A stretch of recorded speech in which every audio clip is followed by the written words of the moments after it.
प्रिया सायलीकडे येते तेव्हा तिला खूप गुरूर असतो की आता मी सायलीला रडताना बघीन आणि तिची फजिती होताना बघीन. पण होतं उलटंच. इथे सायली तिला म्हणते, अगं ये ना आत, ये, किती दिवसांनी आलीस, बस ना. तेव्हा इथे प्रिया म्हणते, इकडे तर 2 जणांना बसण्याची जागासुद्धा नाही आहे, उभं पण राहता येत नाही आहे, काय बसायचं. ती उभं राहूनच सायलीशी बोलत असते. म्हणते मला तुला एक गुड न्यूज द्यायची आहे. आणि ती आपलं सुरू करते खेळ. तिला म्हणते की माझं आणि अर्जुनचं लग्न होतं आहे. इकडे प्रिया सायलीची रिॲक्शन बघत असते, पण सायली एकदम शांतपणे तिच्याकडे हसत बघत असते आणि पाठीमागे कुसुमताई तर उभीच असते. इथे प्रियाला समजत नाही. हे ऐकूनसुद्धा सायलीला काहीच वाटलं नाही. ती शांत कशी काय. तेव्हा ती परत तिला विचारते, बहुतेक तू व्यवस्थित ऐकलं नाही मी काय बोलले ते. इथे सायली म्हणते, मी ऐकलं ना, तू माझ्या ह्यांच्याशी लग्न करती असते. तेव्हा ती म्हणते, तुमचं डिवोर्स पेपर्स आम्ही ऑलरेडी सबमिट केलेत, त्यामुळे आता तुमचा डिवोर्स होणं हे नक्की आहे आणि माझं आणि अर्जुनचं लग्न होईल. इथे तरीही सायली खूप शांत असते आणि हसते. इथे प्रियाला ते पटत नाही. ती म्हणते काहीतरी वेड लागलं आहे का काय लागलं आहे माहीत नाही. तेव्हा सायली म्हणते, तू खुशाल कर ना, तुला जे करायचं ते कर, पण लग्न माझ्या नवऱ्याशी मीच करणार. हे ऐकून प्रिया एकदम तडफडते. तिला खूप राग येतो. ती म्हणते, तुला काय वेड लागलं आहे काय, तुझं डिवोर्स होतो आहे. ती म्हणते, हो होऊन दे ना, त्याच्यानंतर आम्ही परत लग्न करू. हे ऐकून इथे प्रिया एकदम थक्क होते. एवढा कॉन्फिडन्स कुठून आला म्हणून हिच्यात. आणि ती म्हणते, तो जेव्हा अर्जुन माझ्या गळ्यात मंगळसूत्र घालेल ना तेव्हा तुला कळेल. ती म्हणते, माझ्या या मंगळसूत्राला हात लावून तर दाखव तू, त्यालाही तू हात लावू शकत नाहीस म्हणून, तर काय बाता करतेस. सायली प्रियाला म्हणते, तू लहान असताना तू म्हणायचीस मला चंद्र तोडून आणायचा आहे, तू आणलास कधी नाही. नंतर म्हणायचीस मोठी झाल्यावर की मला पैशांचं झाड उगवायचं आहे, म्हणून तू नाणी जमिनीत गाडायचीस की तिथून पैशाचं झाड उगवावं म्हणून. पण कधी तसं झालं नाही ना, तुला ती गोष्टी मिळाली नाही ना. मग आता हे सुद्धा तू बोलतीयस की तुला अर्जुन सरांशी म्हणजेच माझ्या नवऱ्याशी लग्न करायचं आहे, ते कसं पूर्ण होईल. हे ऐकून प्रियाला खूप राग येतो. ती म्हणते, तू बघशीलच माझं आणि अर्जुनचं लग्न होताना. तेव्हा इथे सायली म्हणते, आता तू निघ, माझ्याकडे तुला द्यायला एवढाच वेळ होता. हे ऐकून तर आणखीनच तिला खूप त्रास होतो आणि ती रागाने तिथून निघून जाते. बाहेर येते आणि विचार करते, सायली काय करणार आहे, तिला कुठून आला एवढा कॉन्फिडन्स. आणि ती आमचं लग्न मोडेल, नाही असं होता कामा नाही, मला लक्ष ठेवावं लागेल. आणि तेवढ्यातच तिकडून मधुभाऊ येतात आणि प्रियाला बघून थांबतात आणि म्हणतात, तू इकडे. प्रिया म्हणते, हो मी माझ्या आणि अर्जुनचा लग्नाची बातमी द्यायला आली होती, पण तुमची मुलगी मानसकन्या वेड लागलं आहे तिला.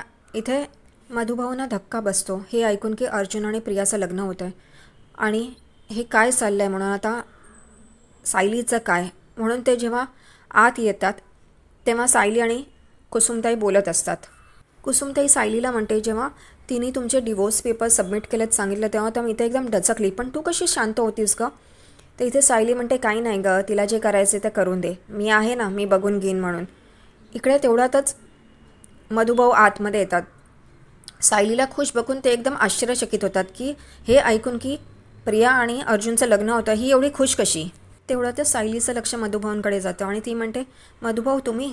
तेव्हा ते म्हणतात, हो आत्ता मी प्रियाला बघितलं, सगळं कळलं म्हणून. ती म्हणते, काही हरकत नाही, मी तुमच्यासाठी चहा आणते म्हणून.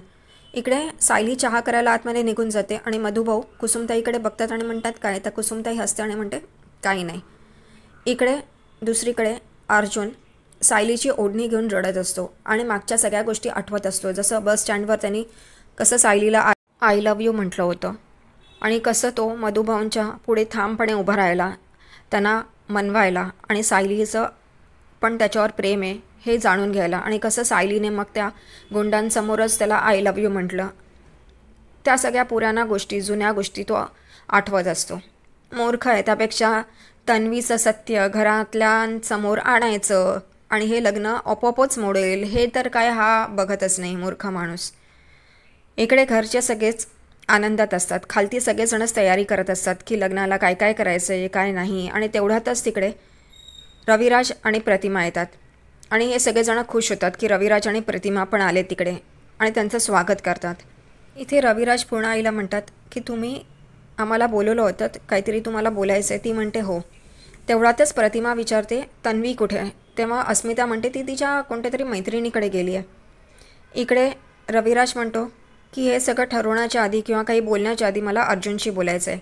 हे ऐकून सगळेजणच थक्क होतात आणि प्रताप अर्जुनला बोलवतो. इकडे अर्जुन खालती येतो. तेव्हा इथे सिनियरला म्हणतो, हाय सिनियर, तू कसा आहेस.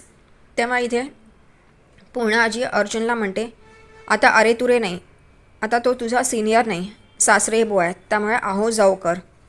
इथे अर्जुन आणि चैतन्य शांतपणे उभे असतात. रविराज अर्जुनकडे येतो आणि म्हणतो, मला तुझ्याकडनं ऐकायचं आहे की तू या लग्नाला मनापासून आणि स्वतः तयार झाला आहेस. तेव्हा अर्जुन शांतपणे उभा असतो, तो काहीच बोलत नाही. त्याला तीच गोष्ट आठवते जे पूर्णा आजीने त्याच्याकडनं वचन घेतलं असतं आणि त्या वचनात तो बांधला गेला आहे, पण त्याला मनापासून तर लग्न करायचं नाही आहे. इकडे तो काहीच बोलत नाही, इकडे तिकडे बघत असतो. रविराज पण त्याच्याकडे बघत असतात. रविराज पण वकील आहेत ना, तर समोरच्याच्या डोळ्यात किंवा त्याचा चेहरा त्यांना कळत नाही की त्याला काय म्हणायचं आहे. तो खुश दिसतोय का हे लग्न ठरलं आहे म्हणून. तोही कसला वकील आहे हेच कळत नाही मला. इकडे सगळेजणच थक्क होतात की आता हा काय उत्तर देतो आहे म्हणून. इथे रविराज म्हणतात, बोल अर्जुन, मला ऐकायचं. आणि अर्जुन बोलायला जातो तेवढ्यातच तिकडे तन्वी येते आणि म्हणते, मी सांगते बाबा. आणि मुद्दाहून ती अर्जुनच्या बाजूला जाऊन उभी राहते. अर्जुनचा हात हातात घेते, त्याचा हात पकडते आणि म्हणते, हो तो तयार आहे. पूर्णाजीला त्यांनी वचन दिलं तसं. तुम्ही का त्याला असं पिंजऱ्यात उभा केल्यासारखं करताय, कोर्टात उभा केल्यासारखं करताय, असं नका करू ना बाबा. पण इथे रविराज म्हणतो, मला त्याच्याकडनं ऐकायचं आहे.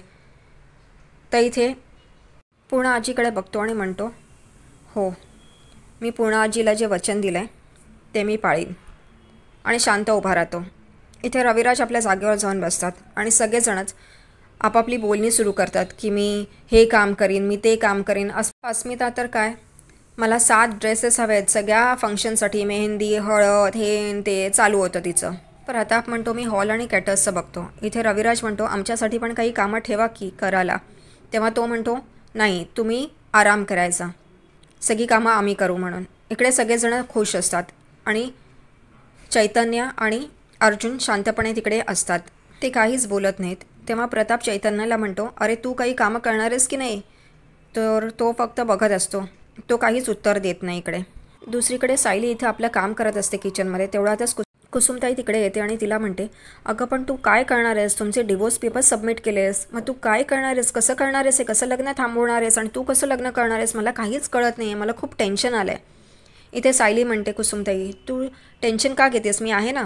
तेव्हा कुसुमताई म्हणते, तू एकटी काय काय करणार आहेस. तर ती म्हणते सायली की मी एकटी कुठे आहे, माझे घरचे पण असतील ना तिकडे, आणि यावेळेला आम्ही दोघं फक्त देवळात जाऊन लग्न नाही करणार आणि तुम्ही दोघं जण म्हणजे चैतन्य आणि कुसुमताई मागच्या वेळेला जसे होतात तसे नसणार. इकडे माझा परिवार सगळा असेल, हॉल असेल, मेहंदी, हळद, सगळेच कार्यक्रम होतील, सगळ्यांसमोर साक्षीने सगळ्या गोष्टी होतील. इथे कुसुमताईला काहीच कळत नाही. ती म्हणते, तू हे एकटीने कसं मॅनेज करणार आहेस सगळ्या गोष्टी. तर ती म्हणते, मी एकटी कुठे, तू आहेस ना आणि चैतन्य भाऊजी आहेत ना, आपण मिळून सगळं करू. आणि इथे कुसुमताई हसते, तिला खूप आनंद होतो या गोष्टीचा.